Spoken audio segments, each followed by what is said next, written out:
Hello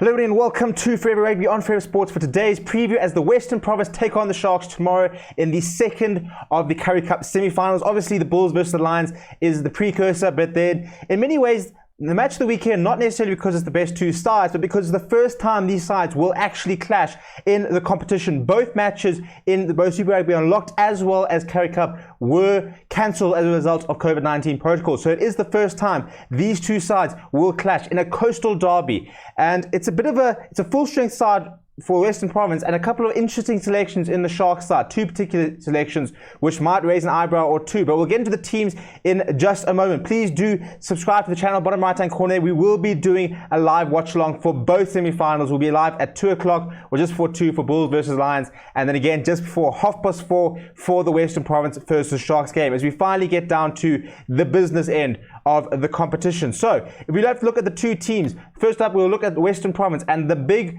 absentee in that lineup is no Stephen Kitshoff for this weekend. He is unavailable, and as a result, Ali Vermaak is starting, which is quite a big blow for the Western Province because Stephen Kitshoff has been one of the most consistent performers of the competition, let alone the Western Province side itself. But John Dobson said he has full confidence in Ali Vermaak and says he's quite an underrated player, and he said he is not worried at all. Obviously, he said they would like to have Stephen Kitshoff, but he's pretty much tried to say that there wasn't a huge difference, which is quite a big statement to make considering that Stephen Kitshoff is a World Cup winner, in my opinion, one of the best loose head props in the world. Something that Ali Vermaak probably isn't. But Bongi Mbonambi still starts, Frans Malherbe starts. In the pack, Salman Murat makes his return. That's a very big boost for the Western Province. Very good tackler, very important part of the defense. He will partner JD Schikkeling. Siya Khaleesi, Johanna Toy and Joanna Augustus are the loose trio. So Khaleesi is back to lead the side, and I think he gives that sort of loose trio something a bit different. He's quite a physical ball carrier.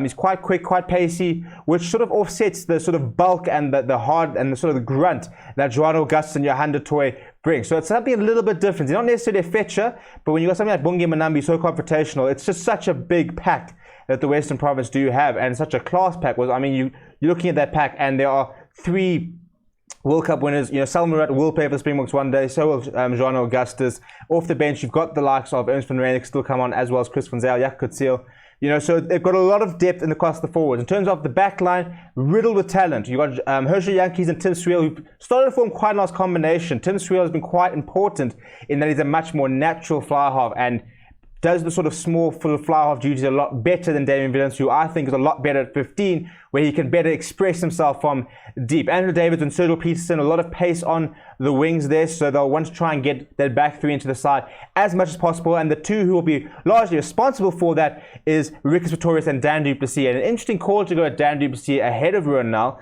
because John Dobson has said previously that Ruan Nel is probably their number one choice at outside centre. However, Dan du Plessis did pick up a little bit of form towards the end of the Currie Cup round robin. So he's back Dan du Plessis, but he will have the experience of Ruan Nel coming on towards the end, which will be a big boost. In terms of the bench, Scurry Ntabeni, Leon Lyons and Neertling for Sheer will be the front row cover. We've spoken about Chris van Zyl and Ernst van Reynick and Jaco Coetzee and Paul de Vet and Ruan Nel. So they've gone with a 6-2 split, which shouldn't be too much an issue. As I said, there's so much talent across the squad that it's a very strong squad. And I think if you look at the versatility of players, especially the likes of Ruan Nel, in a Damian Willemse, where they can sort of chop and change, that's what gives them the sort of affordability to be able to go with a 6-2 split and to try and win that forwards battle. This will always be about the forwards battle in terms of the Western Province, because they've got such a good pack, especially the front row. They will try and aim for that scrum dominance. And speaking of scrum dominance, a massive key factor for the Sharks in terms of potentially countering that scrum dominance is the return of Thomas du Toit, who will start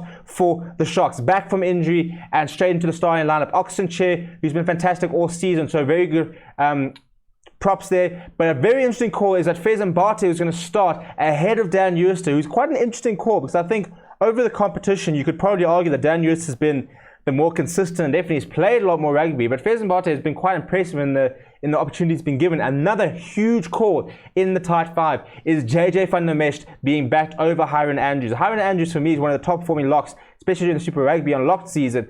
Hasn't played as much Currie Cup as he probably would have liked, but to back JJ van der Mesht there with Ruben van Heerden is a very big call by Sean Everton. I think a lot of that's got to do with the physicality. He's a very big character, so it'll be a nice sort of competition between him and Salman Murat, who could very well one day be a Springbok lock pairing.